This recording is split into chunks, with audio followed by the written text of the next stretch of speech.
السلام عليكم ورحمة الله وبركاته. نحمده ونصلي على رسوله الكريم.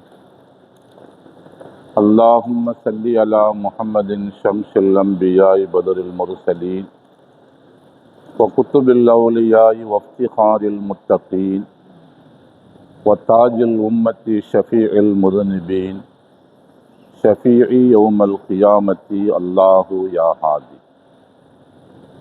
رضينا بالله ربا وبالإسلام دينا وبمحمد صلى الله عليه وسلم نبيا ورسولا وبمحيي الدين عبد القادر الجيلاني شيخا مرشدا.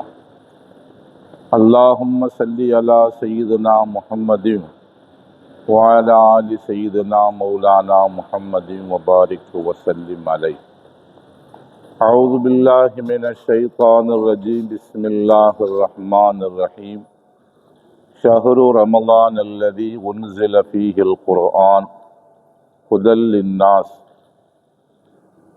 اللهم صل على محمد حتى لا يبقى من صلواتك شيء وبارك على محمد حتى لا يبقى من بركاتك شيء وسلم على محمد حتى لا يبقى من سلامك شيء برحمتك يا أرحم الراحمين. அளவற்ற அருளாளனும் நிகரற்ற அன்புடையோனுமாகிய அல்லாஹுவின் திருப்பெயர் போற்றி ஆரம்பம் செய்கிறோம். சாந்தியும் சமாதானமும் எம்பெருமான் முஹம்மது ஸல்லல்லாஹு அலைஹி வஸல்லம் அவர்களின் மீதும் அவர்களை பின்பற்றிய சத்திய சஹாபாக்கள் அனைவர்கள் மீதும், அம்பியாக்கள், அவுலியாக்கள், குத்துபுகள், கௌசுகள், குறிப்பாக இங்கு குழுமை இருக்கிற நம் அனைவர்கள் மீதும் இறைவனின் வற்றா பெருங்கருணை என்றென்றும் குறைவின்றி பொழியட்டுமாக என பிரார்த்தித்த பின்னால், கண்ணியத்திற்கும் பெருமதிப்பிற்கும் உரித்தான சகோதரர்களே, பெரியவர்களே, 1446 ஹிஜ்ரி ஆண்டின் புனித ரமலான் மாதத்தின் 2வது தராவீஹ் நடைபெற்றிருக்கிறது. அல்லாஹுக்கு சுப்ஹானஹு வ தஆலா இந்த புனித மாதத்தில் பகல் காலங்களில் நோன்பு வைப்பதற்கும் இரவு காலங்களில் நின்று வணங்குவதற்கும் அல்லாஹ் நமக்கு தௌஃபீக் செய்திருக்கிறார். பகல்கால நோன்புகளிலேயும் இரவு கால வணக்கங்களிலேயும் ஏற்பட்டிருக்கிற குற்றம் குறைகளை எல்லாம் அல்லாஹ் பெருந்தன்மையோடு மன்னித்து அதை கபூல் செய்து கொள்ளுவானாக. மீதம் இருக்கிற நாட்களில் இந்த அமல்களை குறைவு இல்லாமல் நிறைவு செய்கிற பாக்கியத்தை அல்லாஹ் நமக்கு தந்தருளுவானாக. கண்ணியத்திற்குரிய சகோதரர்களே, ரமலான் மாதத்தினுடைய முதல் 10 நாம் இருக்கிறோம். முதல் 10 என்பது அது ரஹ்மத்துடைய 10 என்று நாம் ஏற்கனவே தெரிந்து வைத்திருக்கிற செய்தி. அதனால் அந்த ரஹ்மத்துடைய 10 அல்லாஹ்வுடைய ரஹ்மத்தை அடைந்து கொள்வதற்கு நாம் என்ன செய்ய வேண்டும் என்கிற செய்தியை அல்லாஹ்வின் தூதர் ஸல்லல்லாஹு அலைஹி வஸல்லம் நமக்கு சுட்டி காட்டுகிறார்கள். அபூ ஹுரைரா ரலியல்லாஹு தஆலா அன்ஹு அவர்கள் ரிவாயத்து செய்கிறார்கள். திருமதியில் ஒரு ஹதீஸ் பதிவு செய்யப்பட்டிருக்கிறது. இதா கான அவ்வலு லைலத்தின் மின் ஷஹரி ரமலான், ரமலான் மாதத்துடைய முதல் இரவு வந்து விடுமேயானால், சுஃபிதத்தி ஷயாத்தீன், ஷைத்தான்கள் விலங்கிடப்படுகிறார்கள். அல்லாஹுக்கு சுப்ஹானஹு வ தஆலா அவர்களை விலங்கிடச் செய்கிறார். ஒரு ஊருக்கு ஒரு பிரதமர் வர்றாருன்னு வச்சுக்கோங்க. அதுபோல முதல்வர் வர்றார் என்றால், அவர் வர்றதுக்கு முன்னாடியே அந்த ஊரில் உள்ள ரவுடிகளை பூரா அவங்களை கைது பண்ணிடுவான். இல்லை எந்த அசம்பாதமும் நடந்துவிடக்கூடாது என்பதற்காக அந்த பகுதியில் வாழுகிற அந்த பேட்டை ரவுடி, அந்த ரவுடின்னு 4 பேர் இருப்பான் எல்லா இடத்துலையுமே. அவர்களை எல்லாம் முதலே காவல்துறை கைது செய்துவிடும். ஏனென்றால் பிரதமர் வருகிற போது, அதுபோல் முதல்வர் வருகிற போது எதுவும் அசம்பாவிதங்கள் நடந்துவிடக்கூடாது என்பதற்காக. அதுபோல் அல்லாஹுக்கு சுப்ஹானஹு வ தஆலா இந்த புனிதமான மாதம் வருகிற போது தன்னுடைய அடியார்கள் அமல் செய்ய வேண்டும், தன்னுடைய அடியார்கள் தன்னை நெருங்கி வர வேண்டும். அவர்கள் அந்த இபாதத்திற்கும் அந்த நெருக்கத்திற்கும் இடையூறு செய்கிற ஷைத்தான் அப்போது மற்ற காலங்களில் நடமாடுவது போல் அவன் நடமாடக்கூடாது என்பதால் அல்லாஹுக்கு சுப்ஹானஹு வ தஆலா ரமலான் மாதம் வருகிற போது ஷைத்தான்களை கைது செய்து விடுகிறான். அதை நபி சொல்லுகிறார்கள், சுஃபிதத்தி ஷயாத்தீன், ஷைத்தான்கள் கைது செய்யப்படுகிறார்கள். இன்னும் மரதத்தில் ஜின், மூரியாட்டம் செய்கிற ஜின்னுகளும் கைது செய்யப்படுகிறார்கள் என்று நபி ஸல்லல்லாஹு அலைஹி வஸல்லம் சொன்னதோடு நிறுத்தாமல், வகுல்லிகத்தில் அபுவாபுன் நார், நரகத்தின் வாசல்கள் அடைக்கப்படுகின்றன. ஃபலம் யஃப்தஹு மின்ஹா பாபு, ரமலான் முடிகிற வரைக்கும் நரகத்தின் வாசல்கள் திறக்கப்படுவதில்லை. ஓ ஃபுத்திஹத்தில் அபுவாபு ஜன்னா, சுவனத்தின் வாசல்கள் திறக்கப்படுகின்றன, ரமலான் முடிகிற வரைக்கும் அது அடைக்கப்படுவதில்லை என ஸல்லல்லாஹு அலைஹி வஸல்லம் சொன்னார்கள். அதோடு மட்டுமல்லாமல் ரமலான் மாதத்தின் ஒவ்வொரு இரவிலேயும் மலாய்க்கத்துமார்கள் மனிதர்களை பார்த்து சொல்லுகிறார்கள், யா பாகியல் ஹைர், நன்மைகளை செய்கிறவர்களே, நன்மைக்காக முயற்சி செய்கிறவர்களே, இன்னும் அதிகமாக நன்மைகளை செய்யுங்கள், நன்மையில் நன்றாக செய்யுங்கள் என்று அவர்கள் அந்த மலக்குமார்கள் சொல்கிறார்கள். இன்னும் வயா பாகிய ஷர், தீமைகளிலே ஈடுபடுகிறவர்களே அதை விட்டு விடுங்கள், அதை தவிர்ந்து கொள்ளுங்கள் என அவர்கள் விடுகிற வரைக்கும் இப்படி சொல்கிறார்கள் என்பதாக அல்லாஹ்வின் தூதர் ஸல்லல்லாஹு அலைஹி வஸல்லம் சொன்னார்கள். அதுபோல் இந்த ரமலான் மாதத்தில் ஒவ்வொரு இரவிலையும் கணிசமான மனிதர்களை அல்லாஹுக்கு சுப்ஹானஹு வ தஆலா நரகத்திலிருந்து விடுதலை செய்கிறான் என்று சொன்னார்கள். இப்போ நரகத்துக்கே போகலையே, எப்படி விடுதலை செய்கிறது என்று ஒரு கேள்வி வருது இல்லையா? அதற்கு என்ன பொருள் என்றால், ஒரு மனிதன் இப்போது மரணம் அடைந்தான் என்று சொன்னால் அவன் நேராக நரகத்திற்குத்தான் போவான் என்ற நிலையில் இருக்கிற மனிதர்கள் இருக்கிறார்களே, அவர்களை எல்லாம் அல்லாஹ் சுப்ஹானஹு வ தஆலா இந்த ரமலானுடைய பொருட்டால் மன்னித்து விடுகிறான் என்று அதற்கு பொருள் சொல்லப்படுகிறது. சகோதரர்களே, கண்ணியத்திற்குரிய சகோதரர்களே, அல்லாஹுக்கு சுப்ஹானஹு வ தஆலா இந்த ரமலானுடைய மாதத்திற்கு கொடுத்திருக்கின்ற, அதுவும் ரஹ்மத்துடைய 10ஆக இருக்கிற இந்த முதல் இரவுகளிலேயே அல்லாஹ் இப்படி செய்ய ஆரம்பித்து விடுகிறான். இது அல்லாஹ் நமக்கு செய்திருக்கிற மிகப்பெரிய கருணை என்பதை நாம் கவனத்தில் கொள்ள வேண்டும். இல்லை என்று சொன்னால் நம் மற்ற மாதங்களில் இருப்பது போலவே இந்த மாதங்களில் நாம் என்ன செய்தோம் இருந்து இதையும் மற்ற சாதாரண மாதங்களை கழிப்பது போலவே நாம் கழித்திருப்போம். அல்லாஹுக்கு சுப்ஹானஹு வ தஆலா இவைகளை எல்லாம் செய்வதன் மூலமாக மனிதருடைய மனங்களில் ஒரு மாற்றம் ஏற்படுகிறது. ரமலான் வந்து விட்டது, மற்ற மாதங்கள் இருப்பது போல் நாம் இந்த மாதங்கள் இருக்கக்கூடாது என்று ஒரு மாற்றம் ஏற்படுகிறது இல்லையா? இந்த மாற்றம் எதனால் ஏற்படுகிறது சொன்னால், இந்த ஷைத்தான்கள் கைது செய்யப்படுகிறார்கள், அதனால் தான் இவைகளெல்லாம் ஏற்படுகின்றன. இது அல்லாஹ் நமக்கு செய்திருக்கிற மிகப்பெரிய ரஹ்மத் என்பதை நாம் கவனத்தில் கொள்ள வேண்டும். சகோதரர்களே, கண்ணியத்திற்குரிய சகோதரர்களே, அல்லாஹ் மிகவும் ரஹ்மத்திற்குரியவன், கருணையாளன். ரஹ்மத் என்றால் கருணை, கருணையாளன். அல்லாஹ்வின் தூதர் ஸல்லல்லாஹு அலைஹி வஸல்லம் சொல்கிறார்கள், அல்லாஹுக்கு சுப்ஹானஹு வ தஆலா மனிதர்களை படைத்தான். மனிதர்கள் மட்டுமல்ல, அவன் அல்லாத மற்ற எல்லாவற்றையும் அவன் படைத்தான். படைத்து முடித்துவிட்டு அவனுக்கு ஆட்சி செய்கின்ற அந்த சிம்மாசனம், அந்த ஆட்சி பீடம், அதையும் படைத்தான். அதை அல்லாஹ் அந்த அரிசின் மீது எழுதினான், இன்ன ரஹ்மத்தி கலபத்து, இன்ன ரஹ்மத்தி சபகத்து கலபி, என்னுடைய கருணை கோபத்தை மிஞ்சிவிட்டது என்று அல்லாஹுக்கு சுப்ஹானஹு வ தஆலா எழுதினான் என அல்லாஹ்வின் தூதர் ஸல்லல்லாஹு அலைஹி வஸல்லம் சொல்லுவார்கள். சகோதரர்களே, கண்ணியத்திற்குரிய சகோதரர்களே, ஆட்சி பீடமாக இருக்கிற அந்த சிம்மாசனத்தில் அந்த அரிசில் ஏன் இதை எழுதினான் என்று சொன்னால் அதில் ஒரு நுட்பம் இருக்கிறது. அல்லாஹ் அரிசின் மீது ஏன் இப்படி எழுதினான்? என்னுடைய ரஹ்மத், என்னுடைய கருணை என்னுடைய கோபத்தை மிஞ்சி விட்டது என்றால் என்னுடைய கோபத்தை விட கருணை தான் அதிகமானது என்று அல்லாஹ் ஏன் சொல்லுகிறான் என்று சொன்னால், பொதுவாக ஒரு மனிதன் அவன் கருணை உள்ளவனா இல்லை கருணை இல்லாதவனா, நல்லவனா கெட்டவனா என்பதை சோதித்து பார்ப்பதற்கு அவனுடைய கையிலே அதிகாரத்தை கொடுத்து பார்க்க வேண்டும். அதிகாரம் எதுவுமே இல்லாமல் இருக்கிற போது எல்லோரும் நல்லவராகத்தான் இருப்பார்கள். ஏனென்றால் எந்த அதிகாரமும் கையில் இல்லை, எதுவும் செய்யவும் முடியாது. ஆனால் அதனால் எல்லோரும் நல்லவராகவே தெரிவார்கள், நல்லவர்கள் போலவே நடப்பார்கள்.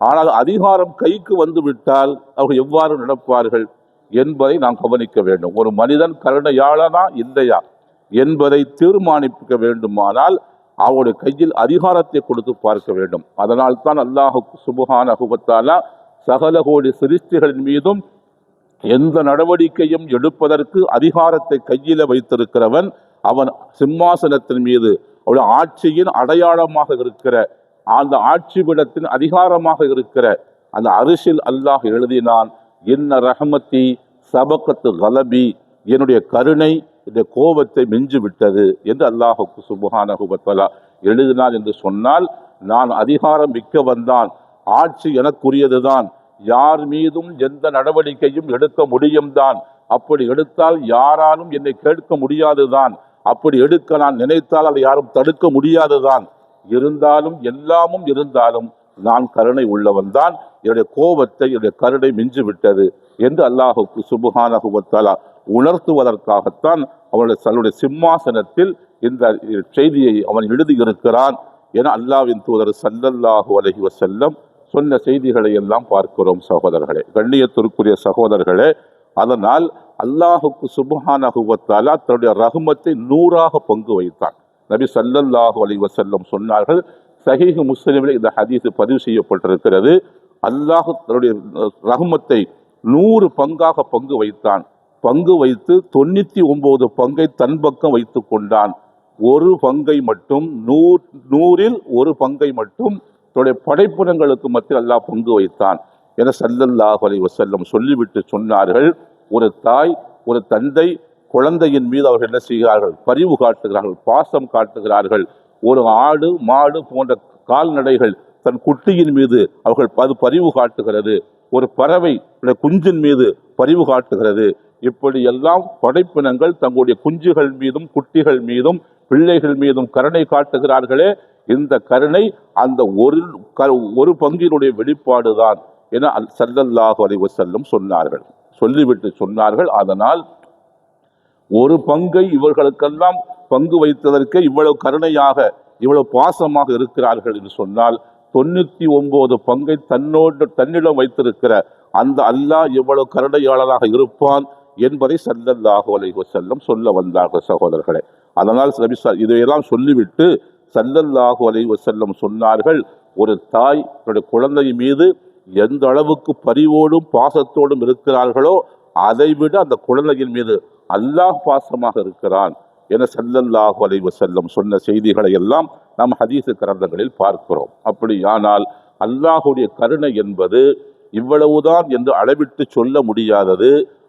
ஆட்சியும் அதிகாரமும் எல்லாம் கையில் இருந்தும் அவன் கருணையோடு நடந்து கொள்ளுகிறான் என்பதை ஸல்லல்லாஹு அலைஹி வஸல்லம் சொன்னார்கள். கண்ணியத்திற்குரிய சகோதரர்களே, இன்னொரு செய்தி சஹீஹ் முஸ்லிமிலே பதிவு செய்யப்பட்டிருக்கிற ஒரு செய்தி. ஒரு யுத்தம் நடந்தது. யுத்தம் நடந்து முஸ்லிம்கள் வெற்றி பெற்று விட்டார்கள். சஹாபா பெருமக்கள் வெற்றி பெற்று விட்டார்கள். வெற்றி பெற்றதற்கு பின்னால் என்ன செய்வார்கள்? அவர்கள் எதிரணியில இருக்கிற சிலரை கைதியாக பிடித்து வருவார்கள். தோற்று போனவர்களை கைதிகளாக சிலர் அதில் கொல்லப்படுவார்கள். சிலர் போர்க்களத்தை விட்டு விரண்டு ஓடி விடுவார்கள். அது அல்லாமல் சில நபர்கள் இந்த படையிலிருந்து சிக்கிக் கொள்வார்கள். அவர்களை எல்லாம் கைதிகளாக பிடித்து கொண்டு வருவார்கள். அந்த கைதிகள் வெற்றி பெற்றவர்களுக்கு பங்கீடு, அந்த காலத்தில் பங்கீடு செய்யப்படும். அப்படி பங்கீடு செய்யப்படுகிற போது அவர்கள் அடிமைகளாக இவர்களுக்கு இருப்பார்கள். இப்படி ஒரு யுத்தம் நடந்தது. யுத்தத்தில் சிலர் கைது செய்யப்பட்டார்கள். அந்த கைதிகள் எல்லாரும் அல்லாஹ்வின் தூதர் ஸல்லல்லாஹு அலைஹி வஸல்லம் அவர்களுடைய சமூகத்திற்கு கொண்டு வரப்பட்டார்கள். எல்லோரும் உட்கார்ந்திருக்கிறார்கள். அதிலே ஒரு பெண்மணி கைது செய்யப்பட்டவர். அவர் என்ன செய்ய எதையோ அந்த கூட்டத்தில் தேடிக்கொண்டே இருக்கிறார். என்ன தேடுகிறார்னா, அவருடைய பால்குடி குழந்தை ஒன்று அந்த கூட்டத்தில் தப்பி போய்விட்டது. யாரிடத்தில் இருக்கிறது என்று அவருக்கு தெரியவில்லை. அந்த கூட்டத்திலே தேடி தேடி துளாவி துளாவி அலைகிறார். ஏனென்று சொன்னால் ஒரு குறிப்பிட்ட நேரம் வந்து விட்டது. அதற்கு பின்னால் அந்த குழந்தைக்கு பால் கொடுக்க வேண்டிய நேரம் வந்து விட்டது. இந்த தாய்க்கு பால் சுரந்து விட்டது. பெண்மணிகள் குழந்தைக்கு பால் கொடுக்கிற குழந்தை பெண்மணிகளுக்கு பால் சுரந்து விடுமையானால் மார்பு கணக்க ஆரம்பித்து விடும்.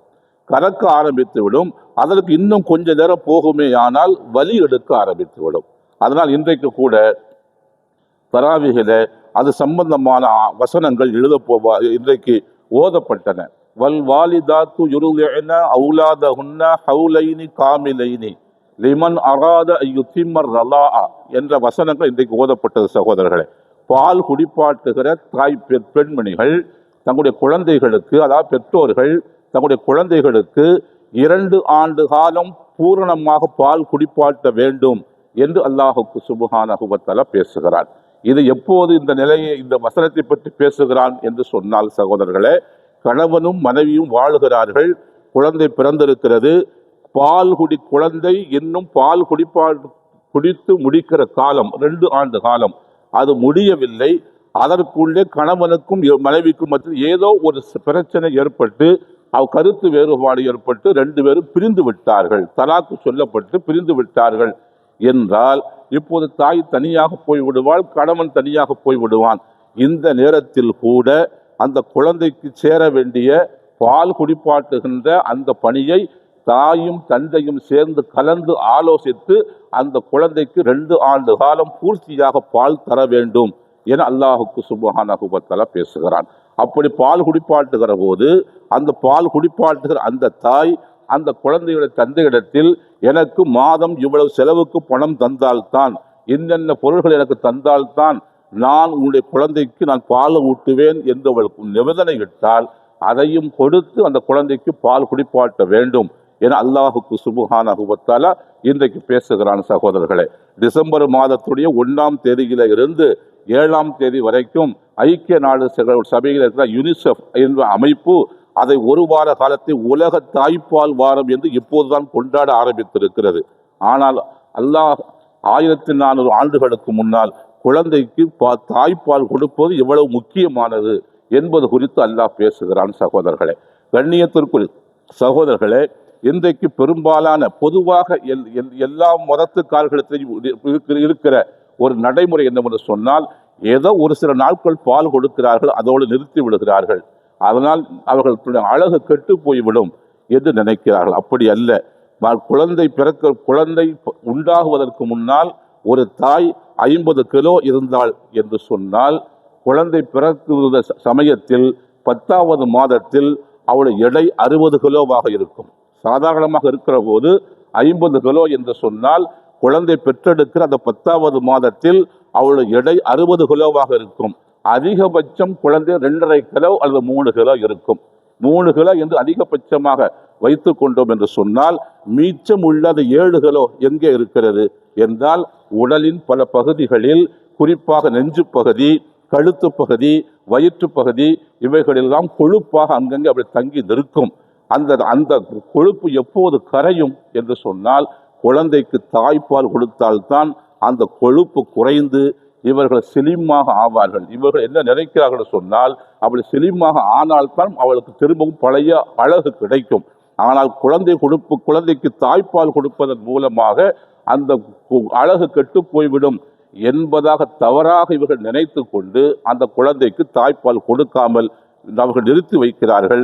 ஏதோ பேருக்கு 1 மாதங்கள் 2 மாதங்கள் கொடுத்து விட்டு நிறுத்தி விடுகிறார்கள். அல்லாஹுக்கு சுப்ஹானஹு வ தஆலா சொல்லுகிறான், முழுமையாக 2 வருட காலம் குழந்தைக்கு பால் தர வேண்டும், பால் கொடுக்க வேண்டும் என்று அல்லாஹுக்கு சுப்ஹானஹு வ தஆலா பேசுகிறான். சகோதரர்களே, அது தாயினுடைய உடல் நலத்தை மட்டுமல்ல, தாயினுடைய அழகை மட்டும் அது பாதுகாக்கவில்லை. பால் குடிப்பாட்டுவது என்பது குழந்தைக்கு அது எத்தனை காலம் வாழப்போகிறதோ அத்தனை காலத்திற்கு தேவையான நோய் எதிர்ப்பு சக்தி அந்த தாய்ப்பாலில் தான் இருக்கிறது என்று இன்றைக்கு மருத்துவம் பேசுகிறது. தாய்ப்பால் குடித்து வளர்ந்த குழந்தைக்கும் தாய்ப்பால் இல்லாமல் வளர்ந்த அந்த குழந்தைகளுக்கு மத்தியில் அவர்களை பார்த்தோம் என்று சொன்னால் அவருடைய நடவடிக்கைகளில் செயல்பாடுகளில் வித்தியாசத்தை நாம் கண்டுகொள்ள முடியும். ஏனென்று சொன்னால் அவர்கள் நோய் எதிர்ப்பு சக்தி அவள் வாழுகிற காலம் வரைக்கும் எவ்வளவு தேவைப்படுகிறதோ அவ்வளவு சக்தியையும் அல்லாஹுக்கு சுப்ஹானஹு வ தஆலா அந்த தாய்ப்பாலில் தான் வைத்திருக்கிறான் என்பதை நாம் கவனத்தில் கொள்ள வேண்டும்.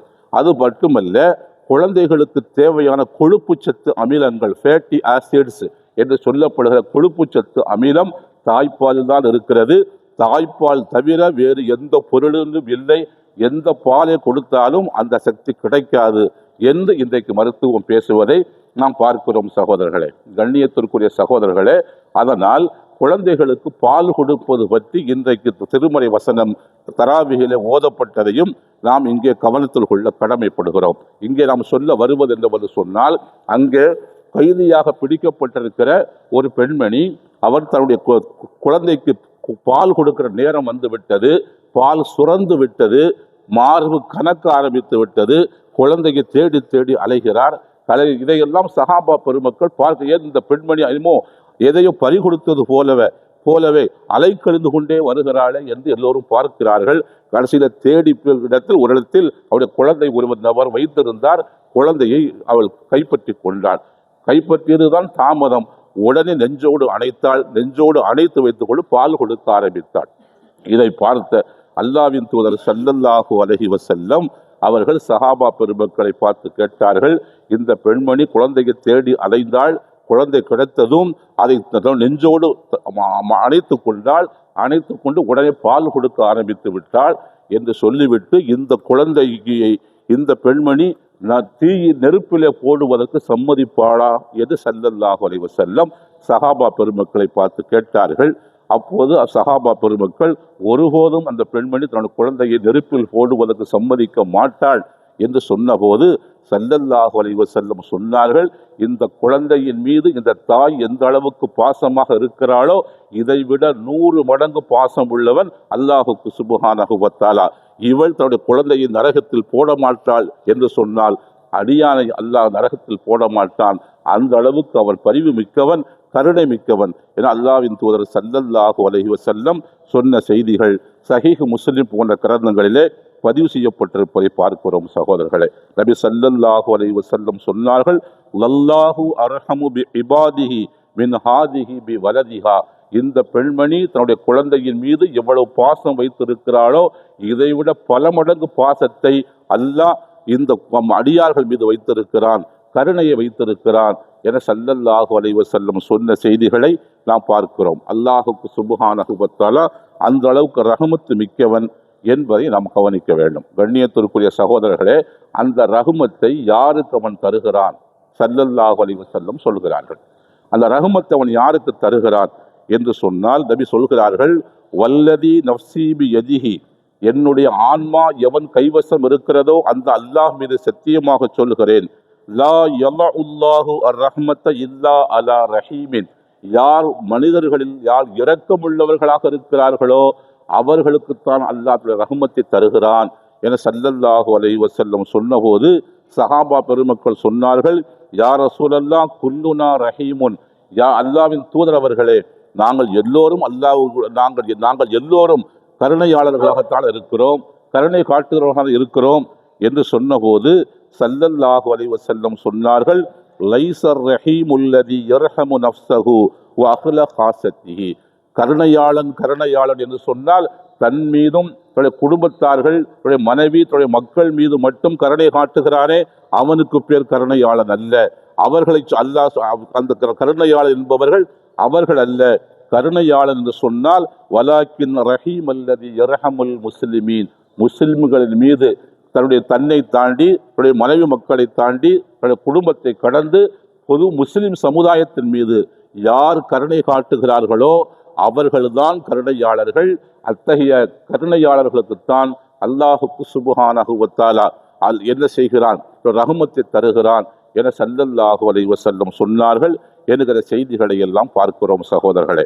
கண்ணியத்திற்குரிய சகோதரர்களே, தன்னை கடந்து, தன்னுடைய குடும்பத்தை கடந்து, தன் உற்றார் உறவர்கள் எவைகளை எல்லாம் கடந்து மற்ற முஸ்லிம்கள் மீது கருணையோடு இருக்க வேண்டும். அவர்கள் கருணையாளர்கள் என்பதை நபி சொன்னார்கள். அது மட்டுமல்ல, அதையும் கடந்து நம் மற்ற உயிரினங்கள் மீதும் கருணை காட்டிய சில நிகழ்வுகளை எல்லாம் நாம் பார்க்கிறோம். சகோதரர்களே, கண்ணியத்திற்குரிய சகோதரர்களே, அபூதர் கிஃபாரி ரலியல்லாஹு தஆலா அன்ஹு என்கிற நபித்தோழர், அவர்களுக்கு ஒரு ஒட்டகம் இருந்தது. அதற்கு பேர் தஹ்மான் என்று ஒரு ஒட்டகம். அந்த ஒட்டகத்தில் அவர்கள் ஒரு குறிப்பிட்ட எடைக்கு விட அதிகமாக எந்த சுமையும் ஏற்றுவதில்லை. இன்றைக்கெல்லாம் பார்க்கிறோம், ஆடு மாடுகள் இழுத்து கொண்டு போகிற அந்த வண்டிகளின் மீது எவ்வளவு பாரத்தை ஏற்றி வைக்கிறார்கள். அது திக்கி திணறி கொண்டு முக்கி முணங்கி கொண்டு அந்த பாரத்தை இழுக்க முடியாமல் இழுத்து கொண்டு போகிற எத்தனையோ வாயில்லாத பிராணிகளை, ஜீவராசிகளை நாம் இன்றைக்கு பார்க்கிறோம் சகோதரர்களே. ஆனால் சில மனிதர்கள் இன்னும் அதுபோல வேலைக்காரர்களாக இருக்கிற எத்தனையோ பணியாளர்கள் மீது அவர்களால் தூக்க முடியாத அளவுக்கு சுமைகளை கொடுத்து, ஒரு பொருள்களை கொடுத்து, இதை அங்கு போய் கொண்டு வந்து வைத்து விட்டு வா, இங்கு வைத்து விட்டு வா என்று கொடுத்து அனுப்புகின்ற எத்தனையோ மற்ற மனிதர்களையும் பார்க்கிறோம். ஆனால் அபூதர் கிஃபாரி ரலியல்லாஹு தஆலா அன்ஹு அவர்கள் இருந்த ஒட்டகத்தின் மீது அவர்கள் குறிப்பிட்ட அளவுக்கு மேல் சுமையை ஏற்றுவதில்லை. அந்த சுமை சாதாரணமான சுமைதான். ஒரு மனிதனால் கூட சுமந்து சென்று விடுகிற அளவிற்கான ஒரு குறைவான சுமையை மட்டும்தான் அவர்கள் ஏற்றுவார்கள். அதோடு மட்டுமல்ல, அவர்கள் யாராவது ஒட்டகத்தை அவர்கள் இரவலாக கேட்பார்களேயானால், அதுவரைக்கும் போய்விட்டு வருகிறேன், இதுவரைக்கும் போய்விட்டு வருகிறேன் என்று இரவலாக கேட்பார்களேயானால், இரவல் கொடுக்கிற போது சொல்லி அனுப்புவார்கள், இந்த அளவுக்கு மேல் நீங்கள் சுமையை இந்த ஒட்டகத்தின் மீது ஏற்றக்கூடாது என்று சொல்லி அனுப்புவார்கள் என்பதை பார்க்கிறோம் சகோதரர்களை. இப்படி மனிதன் அல்லாத வாயில்லாத ஜீவராசிகளான ஒட்டகம் போன்றவைகள் விஷயத்தில் கூட சஹாபா பெருமக்கள் இவ்வளவு கருணையோடு நடந்து கொண்டார்கள் என்பதை பார்க்கிறோம். அது கடைசியில் அவர்கள் மரணிக்கிற போது, அபூதர் கிஃபாரி ரலியல்லாஹு தஆலா அன்ஹு மரணிக்கிற போது அந்த ஒட்டகத்தின் பெயரை சொல்லி யா தஹ்மான் என்று அதை கூப்பிட்டு சொன்னார்களாம், நீ என்னுடைய கட்டுப்பாட்டிற்கு வந்ததற்கு பின்னால், நான் உன்னை விலை கொடுத்து வாங்கியதற்கு பின்னால், இதுவரைக்கும் உன்னுடைய சக்திக்கு அப்பாற்பட்ட உன் சொன்னால் முடியாத அளவுக்கு சுமையை நான் இதுவரைக்கும் ஏற்றவே இல்லை என்று சொல்லிவிட்டு, மறுமை நாளையில் என் மீது என்னுடைய சக்திக்கு அப்பாற்பட்ட சுமையை ஏற்றினான் என்று என் மீது நீ அல்லாஹுடைய சமூகத்தில் வழக்கு தொடுக்க கூடாது என்று அபூதர் கிஃபாரி ரலியல்லாஹு தஆலா சொன்னார்கள் என்பதை பார்த்தோம் என்று சொன்னால், சஹாபா பெருமக்கள் தன்னை கடந்து தன்னுடைய மனைவி மக்கள், தன்னுடைய உற்றார் உறவினர்கள், இவைகளெல்லாம் மனித சமுதாயம் இவைகளெல்லாம் கடந்து ஒட்டகம் போன்ற ஒரு வாயில்லாத ஜீவன் பிராணிகள் விஷயத்தில் கூட எந்த அளவுக்கு அவர்கள் நீதமாக, இரக்கமாக, பரிவோடு நடந்து கொண்டார்கள், பாசத்தோடு நடந்து கொண்டார்கள் என்பதையெல்லாம் பார்க்கிறோம் சகோதரர்களே. இப்படிப்பட்ட ரஹீம்கள், இப்படிப்பட்ட கருணையாளர்களுக்குத்தான் அல்லாஹ் சுப்ஹானஹு வ தஆலா ரஹ்மத்தை தருகிறான் என அல்லாஹ்வின் தூதர் ஸல்லல்லாஹு அலைஹி வஸல்லம் சொன்ன செய்திகளை எல்லாம் நாம் பார்க்கிறோம் சகோதரர்களே. கண்ணியத்திற்குரிய சகோதரர்களே, இன்னொரு செய்தி, அப்துல்லாஹ் இப்னு ஜஅஃபர் ரலியல்லாஹு தஆலா அன்ஹு அவர்கள் சம்பந்தப்பட்டது. அவர்களுக்கு மதீனாவில் ஒரு தோட்டம் இருந்தது. மதீனாவில் வெளிப்புற பகுதியில், அவுட்டர் பகுதியிலே ஒரு தோட்டம் இருந்தது. அது யார்? அப்துல்லாஹ் இப்னு ஜஅஃபர் என்று சொன்னால் யார் என்று சொன்னால், அலி ரலியல்லாஹு தஆலா அவருடைய சகோதரர், அவர் பேர் ஜாஃபர். அந்த ஜாஃபர் அவருடைய மகன் தான் அப்துல்லாஹ் இப்னு ஜாஃபர். இவர் குறைஷி குலத்தை சார்ந்தவர், நபி ஸல்லல்லாஹு அலைஹி வஸல்லம் குடும்பத்தை சார்ந்தவர், ஹாஷிமி இனத்தை சார்ந்தவர், நபி அவர்களுடைய குடும்பத்தை சார்ந்த அந்த மனிதர், அவர் சஹாபி. அவர்களுக்கு மதீனாவுக்கு வெளிப்புறத்திலே ஒரு அவுட்டர் பகுதியிலே ஒரு தோட்டம் இருந்தது. அந்த தோட்டத்தை பார்ப்பதற்காக அவர்கள் வந்தார்கள். அதற்கு பக்கத்தில் இன்னொரு தோட்டம் இருந்தது. அங்கே ஒரு அடிமை அந்த தோட்டத்தை பராமரித்து கொண்டு, காவல் காத்து கொண்டு இருந்தார்.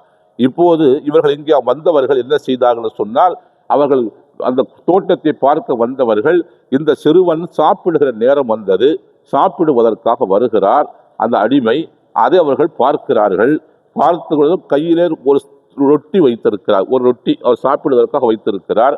சாப்பிடுகிற நேரம் வந்தபோது அந்த நேரத்தில் சரியாக இவர் வந்து உட்காருவதற்கும் அந்த நேரத்தில் ஒரு நாய் வந்தது. அந்த நாய்க்கு அந்த ரொட்டியை ஒரு துண்டை அப்படி பிய்த்து போட்டார், அதை தின்றது. அதை திரும்பவும் பிய்த்து போட்டார், தின்றது. இப்படி 3 துண்டுகள் தான் மொத்தமே, அந்த ரொட்டி அவ்வளவுதான் இருந்தது. 3 துண்டையும் அதை பிய்த்து போட்டு விட்டு கடைசியில் ஒரு தண்ணீர் குடித்து கொண்டு போய் பெறப்பட்டு விட்டார். இவர் கேட்டார்கள் அந்த அடிமையை பார்த்து, யாகுலாம் கம் கூத்துக்க குல்ல யௌமின், நீ ஒவ்வொரு நாளும் என்ன செய்கிறாய், எவ்வளவு சாப்பிடுகிறாய் என்று சொன்ன போது கேட்டால், இப்போது நீங்கள் பார்த்தீர்களே இதுதான் என்னுடைய உணவு என்று அவர் சொன்னார்.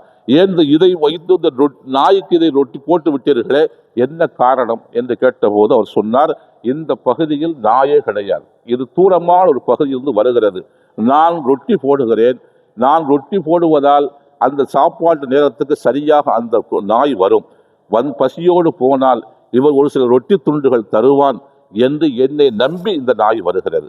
அந்த என்னை நம்பி வந்த ஒரு நாயை நான் பசியோடு அனுப்புவதற்கும் ஏமாற்றுவதற்கும் நான் விரும்பவில்லை. அதனால் நான் எனக்காக வைத்திருக்கிற அந்த ரொட்டி துண்டுகளை நான் இந்த நாய்க்கு போடுகிறேன், அது சாப்பிடுகிறது என்று அந்த அடிமை அப்துல்லாஹ் இப்னு ஜாஃபர் ரலியல்லாஹு தஆலா அன்ஹு அவர்களிடத்திலே சொன்னார்கள். அப்போது அவர் சொன்னார்கள், இந்த மனிதனை விட ஒரு கொடையாளி எவன் இருக்கிறான், இவனை விட ஒரு கொடையாளி இருப்பானா? அதாவது 1000 ரூபாய் ஒருத்தர் வைத்திருக்கிறார், 10 ரூபாய் சதக்கா செய்கிறார். 1000 ரூபாய் வைத்திருக்கிற ஒரு மனிதர் 10 ரூபாய் சதக்கா செய்கிறார். அதே நேரத்தில் ஒரு மனிதர் 10 ரூபாய் தான் வைத்திருக்கிறான், அவன் 5 ரூபாய் சதக்கா செய்கிறான். அளவில் பார்த்தோம் என்று சொன்னால் அவன் செய்தது 10 ரூபாய், இவன் கொடுத்தது 5 ரூபாய். ஆனால் பார்ப்பதற்கு அவன் அதிகமாக கொடுத்ததாக இருக்கும். 1000 ரூபாய் வைத்திருக்கிறவன் 10 ரூபாய் கொடுக்கிறான், 10 ரூபாய் வைத்திருக்கிறவன் 5 ரூபாய் கொடுக்கிறான்னு சொன்னால் அவனை விட இவன் தான் மிகப்பெரிய கொடையாளி. அதைத்தான் சொல்கிறார்கள், இவன் வைத்திருப்பதே ஒரு ரொட்டி தான், அந்த ஒரு ரொட்டியையும் கூட அந்த நாய்க்கு கொடுத்து விட்டானே, இவனை விட ஒரு கொடையாளி யார் இருக்கிறார் என்று அவர்கள் நெஞ்சம் நெகிழ்ந்தவர்களாக அந்த மனிதன் மீது, அந்த அடிமையின் மீது அவர்களுக்கு பாசம் பரிவு ஏற்பட்டது. கடைசியில் விசாரித்தார்கள், இந்த தோட்டம் யாருக்குரியது, இந்த அடிமை யாருக்குரியவர் என்று விசாரித்து அந்த தோட்டக்காரர் முதலாளியிடத்தில் போய் அந்த தோட்டத்தை விலைக்கு வாங்கினார்கள். இந்த அடிமையும் விலைக்கு வாங்கினார்கள். அடிமை விலைக்கு வாங்கி அந்த தோட்டத்தை அந்த மனிதனுக்கு சொந்தமாக ஆக்கி அந்த மனிதனை விடுதலை செய்தார்கள் என்ற செய்திகளை எல்லாம் நாம் பார்க்கிறோம். சகோதரர்களே, கண்ணியத்திற்குரிய சகோதரர்களே, அபூதர் கிஃபாரி ரலியல்லாஹு தஆலா அன்ஹு ஒட்டகத்தின் மீது அவர்கள் கருணை காட்டியது போல இந்த சாதாரண ஒரு அடிமை, இவர் சுதந்திரமான மனிதன் அல்ல, அவனுடைய பெயரில் எந்த 10 பைசா சொத்து கிடையாது, ஏனென்றால் அடிமைகளுக்கு சொத்துகள் வைக்க முடியாது. அப்படி இருக்கிற ஒரு மனிதன் கூட ஒரு நாய் என்ற இந்த வாயில்லாத ஜீவன் மீது எந்த அளவுக்கு கருணை காட்டினான் என்றால் இவர்களுக்கு பெயர்தான் கருணையாளர்கள். இத்தகைய கருணையாளர்களுக்குத்தான் அல்லாஹுக்கு சுப்ஹானஹு வ தஆலா அவன் ரஹ்மத்தை கொடுக்கிறான், அதனுடைய கருணையை தருகிறான் என அல்லாஹ்வின் தூதர் ஸல்லல்லாஹு அலைஹி வஸல்லம் சொன்ன செய்திகளை பார்க்கிறோம். சகோதரர்களே, கண்ணியத்திற்குரிய சகோதரர்களே, அந்த வகையில் அல்லாஹுக்கு சுப்ஹானஹு வ தஆலா நம்ம எல்லாம் எப்படி வைத்திருக்கிறான் இல்லையா, இது அல்லாஹ் செய்திருக்கிற மிகப்பெரிய கிருபை, அல்லாஹ்வுடைய மிகப்பெரிய ரஹ்மத். ஏனென்று சொன்னால் அல்லாஹுக்கு சுப்ஹானஹு வ தஆலா இந்த ஒரு ரொட்டி துண்டு கொடுக்கிறான், நமக்கு நாம் சாப்பிடுகிறோம், நாம் உணவு காலையிலிருந்து இரவு வரைக்கும் நம்முடைய தேவைகளை அல்லாஹ் பூர்த்தி செய்கிறான். உச்சியிலிருந்து உள்ளங்கால் வரைக்கும் ஒவ்வொரு வினாடியும் தேவைகள் பூர்த்தி செய்யப்பட்டு கொண்டே இருக்கிறது என்றால் அல்லாஹ் எவ்வளவு கருணையாளன் என்பதை நாம் கவனத்தில் கொள்ள வேண்டும். சகோதரர்களே, கண்ணியத்திற்குரிய சகோதரர்களே, கடைசியாக ஒரு செய்தி, ஜாபிர் இப்னு அப்துல்லா ரலியல்லாஹு தஆலா அன்ஹு அவர்கள் சொல்கிறார்கள் ஒரு செய்தி. அல்லாஹ்வின் தூதர் ஸல்லல்லாஹு அலைஹி வஸல்லம் அவர்கள், நாங்கள் மதீனாவின் மஸ்ஜித் நபவியில் அமர்ந்திருந்தோம். ஸல்லல்லாஹு அலைஹி வஸல்லம் வீட்டிற்குள்ளே இருந்து எங்களை நோக்கி வந்தார்கள். வந்து ஸல்லல்லாஹு அலைஹி வஸல்லம் சொன்னார்கள், சற்று நேரத்திற்கு முன்னால் என்னுடைய நேசர் ஜிப்ரீல் வந்தார், வந்து ஒரு செய்தி என்னிடத்தில் சொன்னார் என்று ஸல்லல்லாஹு அலைஹி வஸல்லம் அந்த செய்தியை சொல்ல ஆரம்பிக்கிறார்கள். ஒரு மனிதர், அவர் சொல்கிறார், நபி ஸல்லல்லாஹு அலைஹி வஸல்லம் சொல்கிறார்கள், ஒரு மனிதர் ஜிப்ரீல் சொன்னதாக ஒரு மனிதர் ஒரு கடலுக்கு நடுவில் இருக்கிற ஒரு மலை, அந்த மலை உயரம் ஒரு 30 முழம், சுற்று அளவு ஒரு 30 முழம், ஒரு சின்ன மலை. அந்த மலையிலிருந்து நீங்கள் வலது பக்கம் இடது பக்கம் அந்த பக்கம் இந்த பக்கம் கரைக்கு போவதாக இருந்தால் 400 கிலோமீட்டர் போக வேண்டும். இந்த பக்கம் போனாலும் 4 கிலோமீட்டர் போனால்தான் கரை வரும். அதுபோல் இந்த பக்கமும் அப்படித்தான், அந்த பக்கமும் அப்படித்தான். நாலாபுறத்திலேயும் 400 கிலோமீட்டர் தூரத்தில் பயணம் செய்தால்தான் கரை வந்து சேரும். அந்த அளவுக்கு நடுவில் இருக்கிற, கடலுக்கு நடுவில் இருக்கிற ஒரு மலை, ஒரு தீவு போல. அந்த மலை உச்சியில் ஒரு மனிதன் உட்கார்ந்து அல்லாஹை வணங்கி கொண்டிருக்கிறார். வணங்கினார் என்று சொன்னால் 1 வருடம் 2 வருடம் அல்ல, 500 ஆண்டு காலம் வணங்கினார். சாப்பிடுகிற நேரம், தண்ணீர் அருந்துகிற நேரம், கொஞ்ச நேரம் ஓய்வெடுக்கிற நேரம், இந்த நேரம் போக இரவும் பகலுமாக 500 ஆண்டு காலம் அந்த மனிதர் அல்லாஹ்வை வணங்கினார். மாலை நேரத்தில் அவர் கீழே வருவார். அந்த மலையின் உச்சியிலிருந்து அடிவாரத்திற்கு வருவார். அங்கே ஒரு சின்ன நீர் ஊற்று உண்டு. அந்த நீர் ஊற்றிலிருந்து தனக்கு தேவையான அளவுக்கு தண்ணீரை குடித்துக் கொள்வார். மதுரமான நீர், குடிப்பதற்கு இனிமையான நீர், அதை குடித்துக் கொள்ளுவார். அதற்கு பக்கத்தில் ஒரு மாதுளை மரம் நிற்கும். ஒரு நாளைக்கு ஒரு பழம் தான் அதிலிருந்து வரும், ஒரு பழத்தை தரும். அந்த ஒரு பழத்தை அவர் சாப்பிட்டுக் கொள்ளுவார். அதற்கு பின்னால் ஒது செய்து கொண்டு மீண்டும் மலை உச்சிக்கே போய்விடுவார். போய் இப்படி 500 ஆண்டு காலம் வணங்கினார். அவர் அல்லாஹ்விடத்தில் கேட்டார், அவர் துவா செய்தார், இறைவா, எனக்கு இப்படி ஒரு வாய்ப்பை தந்தாய், ஆனால் என்னுடைய ரூஹு எப்படி வாங்கப்பட வேண்டும் தெரியுமா? உன்னை வணங்கி கொண்டிருக்கிற போது, நான் சஜிதாவில் இருக்கிற போது என்னுடைய ரூஹை நீ கைப்பற்றி கொள்ள வேண்டும் என்று அல்லாஹ்விடத்தில் அவர் கேட்டார். அல்லாஹுக்கு சுப்ஹானஹு வ தஆலா அதற்கும் அல்லாஹ் அவர் சஜிதா செய்தார். சஜிதா செய்ததற்கு பின்னால் செய்து கொண்டிருக்கிற போது அல்லாஹ் அவருடைய ரூஹை கைப்பற்றி கொண்டான். அதோடு மட்டும் அவர் நிற்கவில்லை. நான் மலை உச்சியில் இருக்கிறேன், நான் என்ன உயிராக இருக்கிறேனா, இல்லை இறந்து விட்டேனா, சாப்பிட்டேனா, சாப்பிடவில்லையா என்று யாருக்கும் தெரியாது. நான் மரணித்ததற்கு பின்னால் பூமியில் உள்ள எந்த ஒன்றும் என்னுடைய உடலை நாசப்படுத்தி விடக்கூடாது. நான் உயிராக இருக்கிற போது என்னுடைய உடல் எப்படி இருக்கிறதோ அது போலவே இருக்க வேண்டும். எதுவரைக்கும் மனிதர்களை எழுப்பப்படுகிற நாள் வரைக்கும் இப்படி இருக்க வேண்டும் என்று அவர் அல்லாஹ்விடத்தில் பிரார்த்தனை செய்தார். அல்லாஹ் அந்த பிரார்த்தனை கபூல் செய்து கொண்டான். அவர் சஜிதாவில் இருந்தார். அந்த ரூஹை அல்லாஹுக்கு சுப்ஹானஹு வ தஆலா வாங்கி கொண்டான். நாங்கள் வகி கொண்டு வருகிற போதெல்லாம் அந்த பாதையை அங்கு வருகிற போதும் போகிற போதும் கடந்து போகிற போதெல்லாம் அவரை நான் பார்த்து கொண்டுதான் கவனித்து கொண்டுதான் போகிறேன். ஜிப்ரீல் சொல்கிறார்கள், நான் கவனித்து கொண்டுதான் போகிறேன். இந்த மனிதன் மறுமையில் என்ன நடக்கும் என்னுடைய விஷயத்தில் என்று அல்லாஹ் லஹுல் மஹ்ஃபூலிலே பாதுகாக்கப்பட்ட பலகையில் இவனை பற்றியான குறிப்புகள் என்ன எழுதப்பட்டிருக்கின்றன என்பதை நான் பார்த்தேன். அப்போது மறுமையில் என்ன நடக்கப் போகிறது, என்ன அல்லாஹ் எழுதி வைத்திருக்கிறான் என்று சொன்னால், மறுமையில் இந்த மனிதன் அல்லாஹ்வுடைய சமூகத்தில் கொண்டு வந்து நிறுத்தப்படுவான். நிறுத்தப்படுகிற போது அல்லாஹ் சொல்லுவான், மலாய்க்கத்துமார்களை பார்த்து சொல்லுவான், உதுகுலி பி அப்தி பி ரஹ்மத்தி, என்னுடைய இந்த அடியானை ரஹமத்தின் காரணமாக சுவனத்திலே கொண்டு போய் நுழைய வையுங்கள். உதுகுலு அல் ஜன்னத்த அல் அப்தி பி ரஹ்மத்தி, இவருடைய கருணையின் காரணமாக இவரை சுவனத்திற்கு கொண்டு செல்லுங்கள் என்று அல்லாஹ் சொல்லுவான். அப்படி சொல்லுகிறவும் இந்த மனிதன் சொல்லுகிறான், யா ரப்பி பி அமலி, என்னுடைய அமல் என்னானது? நான் 500 ஆண்டு காலம் வழங்கி இருக்கிறேனே, தூங்குகிற நேரம் போக, ஓய்வெடுக்கிற நேரம் போக, சாப்பிடுகிற தண்ணீர் அருந்துகிற நேரம் போக, மிச்சமுள்ள இரவு பகல் எல்லா நேரத்திலேயும் 500 ஆண்டு காலம் உன்னை வணங்கி இருக்கிறேனே, அப்போ என்னுடைய அமல் என்ன ஆனது? உன்னுடைய ரஹமத்தை கொண்டுதான் என் சுவனத்திற்கு போக வேண்டும் என்று சொன்னால், நான் சுவனத்திற்கு போகிற அளவுக்கு என்னுடைய அமல் இல்லையா என்று அந்த மனிதன் அல்லாஹ்வை பார்த்து கேட்கிறான். அல்லாஹ் திரும்பவும் மலாய்க்கத்துமாரை பார்த்து சொல்கிறான், என்னுடைய இந்த அடியானை நீங்கள் என்னுடைய ரஹமத்தின் காரணமாக சுவனத்திற்கு கொண்டு செல்லுங்கள் என்று மீண்டும் அல்லாஹ் சொல்லுகிறான். மீண்டும் அந்த மனிதன் அதே கேள்வியை கேட்கிறான், ரப்பி பி அமலி, அமல் கொண்டு இல்லையா என்று திரும்பவும் கேட்கிறான். அல்லாஹ் 3வது முறையாகவும் அந்த மலாய்க்கத்திலே சொல்கிறான், என்னுடைய இந்த அடியானை ரஹமத்தின் காரணமாக சுவனத்தில் போய் நுழைய செய்யுங்கள் என்று சொல்லுகிற போது 3வதும் இந்த மனிதன் திரும்பவும் அதை கேட்கிறான், ரப்பி பி அமலி என்று அவன் கேட்கிறான். அப்போது அல்லாஹுக்கு சுப்ஹானஹு வ தஆலா மலாய்க்கத்துமார்களே சொல்லுகிறான், இந்த மனிதன் ஏதோ இவனுக்கு கொடுக்கப்பட்டிருக்கிற நியமத்துகளை எல்லாவற்றையும் தாண்டி எல்லாவற்றுக்கும் பிரதிபலனாக அமல்கள் எல்லாம் செய்து அதையும் மிஞ்சி அதிகமாக அமல் செய்து விட்டதாக நினைத்து கொண்டு இவன் அமல் மூலமாக நான் சொர்க்கத்துக்கு இதை அனுப்பவில்லையா என்னுடைய அமலை பற்றியே அவன் பேசுகிறான்.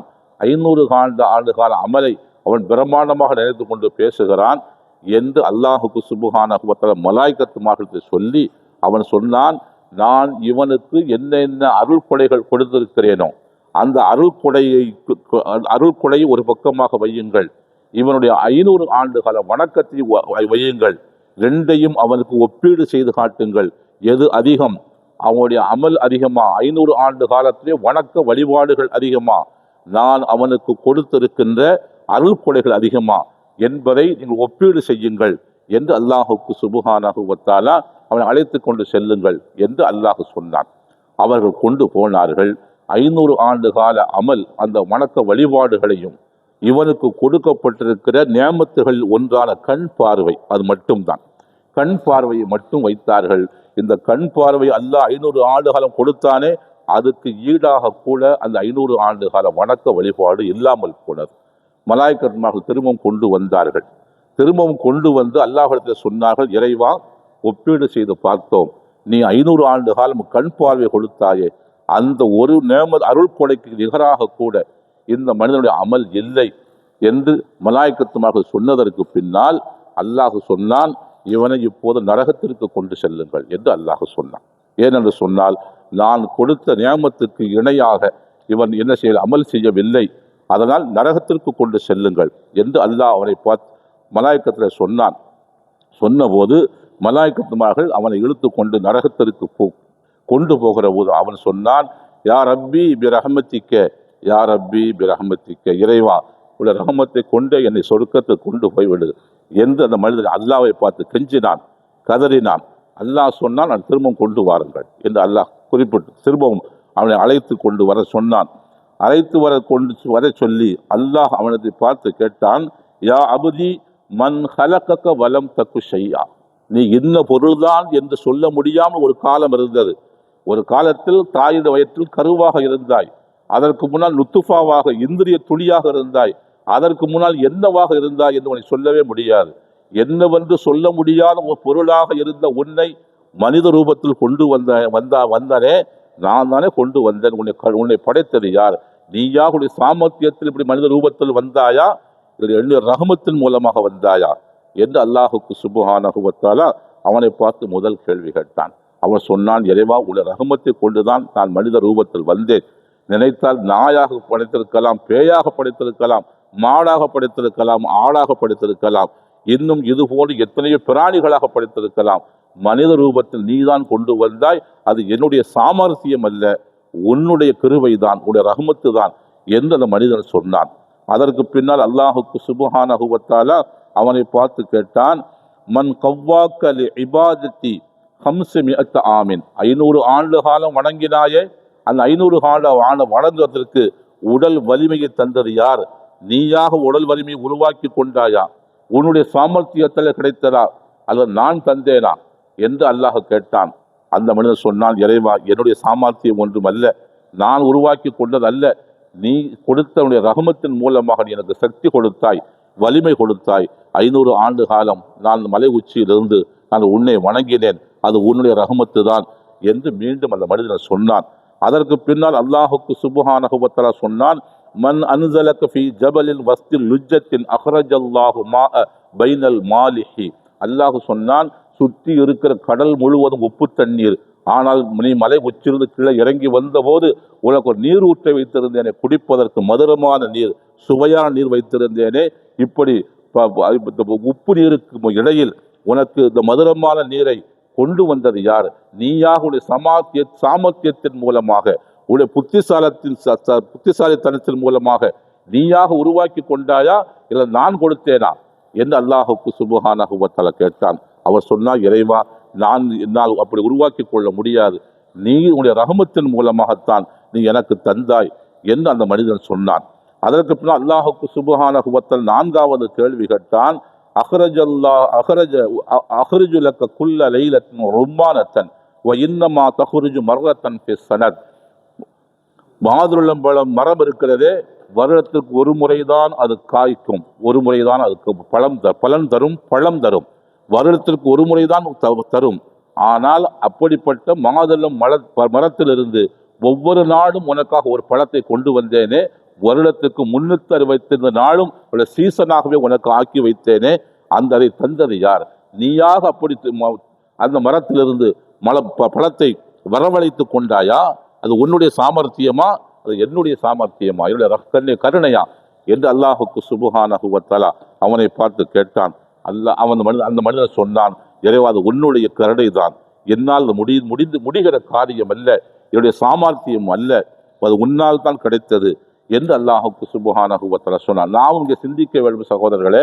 ஏனென்று சொன்னால், தரையிலே கூட நாம் ஊரில் இருக்கிறோம், பார்த்துருக்கிறோம், கடைக்கு போனால் கூட, வீட்டிற்கு போனால் கூட ஒரு சுவையான அதுபோல சூடாக உணவு எல்லா நேரத்திலும் கிடைப்பதே இல்லை. ஆனால் வருகிற போது பார்க்கிறோம், 5000 அடி உயரத்துக்கு மேலே பறந்து கொண்டிருக்கிற விமானத்தில் அவள் கொண்டு வந்து தருகிற சாப்பாடு கையில பிடிக்க முடியல, அவ்வளவு சூடாக இருக்கிறது. 5000 அடிக்கு மேலே வைத்து சூடான உணவை அல்லாஹ் கொண்டு வந்து தந்தான். இது அந்த மனிதனுக்கு மட்டுமல்ல, நம்முடைய வாழ்க்கையிலேயும் இதெல்லாம் நடந்து கொண்டுதான் இருக்கின்றன. இவைகளெல்லாம் நம்முடைய சாமர்த்தியம் அல்ல சகோதரர்களே, அல்லாஹுடைய ரஹ்மத். அல்லாஹ் கேட்ட அந்த மனிதனை பார்த்து, இந்த மாதுளம் மரம் இருக்கிறதே, வருடத்திற்கு ஒரு முறை தான் காய்க்கும், வருடத்திற்கு ஒரு முறை தான் பழுக்கும், வருடத்துக்கு ஒரு முறை தான் பலன் தரும்.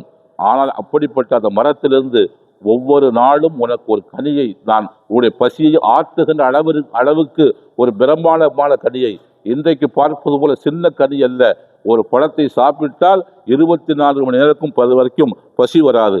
அப்படிப்பட்ட ஒரு பழத்தை, அது மட்டுமல்ல, நீ இரவு பகலெல்லாம் நின்று வணங்குவதற்கு தேவையான எவ்வளவு வலிமை வேண்டுமோ, சக்தி வேண்டுமோ, அந்த சக்தியை அந்த பழத்தின் மூலமாக தந்தது யார் என்று கேட்டான். அவன் சொன்னான், இறைவா, நீதான் கொடுத்தாய் என்று சொன்னான். அதற்கு பின்னால் அல்லாஹ் 5ஆவதாக கேள்வி கேட்டான்.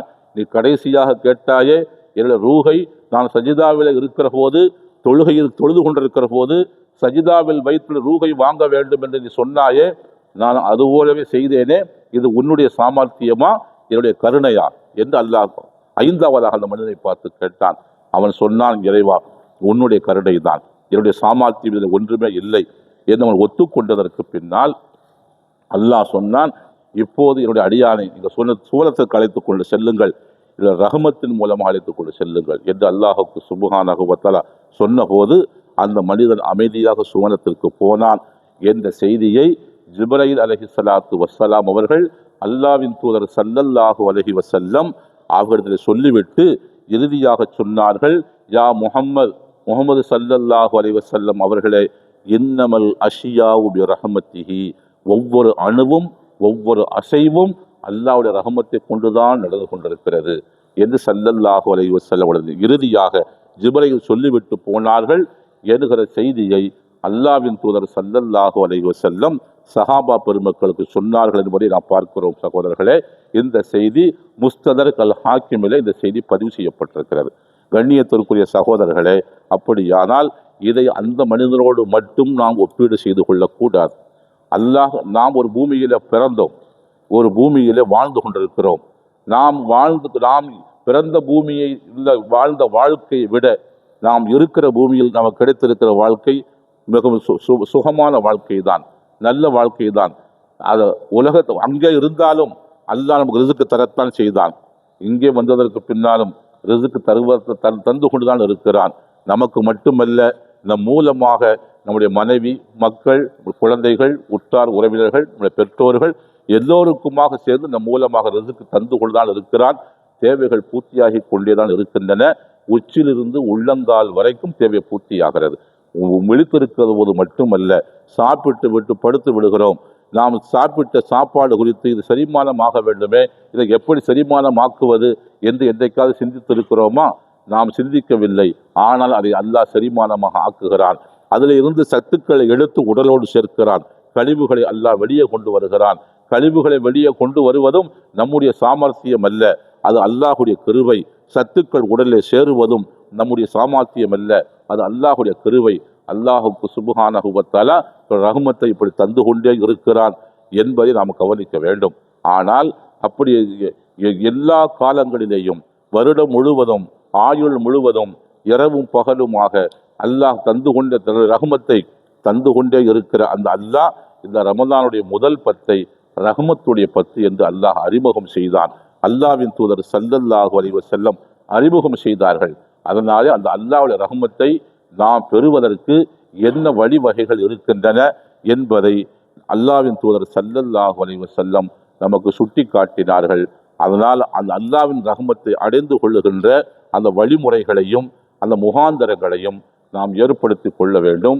அல்லாஹுக்கு சுப்ஹானஹு வ தஆலா அந்த நபியின் பொருட்டால், சஹாபா பெருமக்களின் பொருட்டால், சூஃபிகள் ஞானிகள் நாதாக்களுடைய பொருட்டால், குறிப்பாக இந்த ரமதானுடைய பொருட்டால் அல்லாஹுக்கு சுப்ஹானஹு வ தஆலா அவனுடைய முழுமையான ரஹ்மத்துக்கு உரியவர்களாக அல்லாஹ் நம்மை ஆக்குவானாக. வாஹிரு தாவானா அல்ஹம்துலில்லாஹி ரப்பில் ஆலமீன். அஸ்ஸலாமு அலைக்கும் வரஹ்மத்துல்லாஹி வபரகாத்துஹு.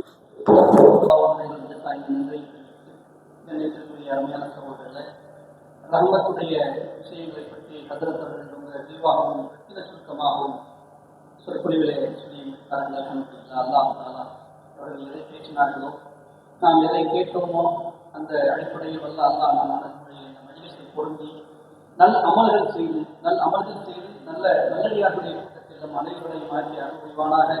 இன்ஷா அல்லாஹ் வரக்கூடிய காலகட்டத்தில் பல ரமலான்களை அடையக்கூடிய பாக்கியத்தை தந்து ஹஜ்ஜையும் உம்ராவையும் செய்யக்கூடிய நன்மக்களாக ஆக்கி அனுபவிவானாக. உயரிய ஜன்னத்தில் நம் அனைவரையும் குடும்பத்தாரையும் வல்ல அல்லாஹ் ஆக்கி அனுபவிவானாக.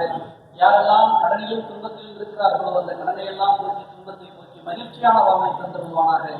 இருதையுள்ள ரஹ்மானை 70 தாயுடன் கருணையான ரப்பே, இந்த ரமலானை பரிபூரணமாக ஆக்கி அனுபவிவாயா. குர்ஆன் ஓதக்கூடிய பாக்கியத்தை தந்துடுவானாக.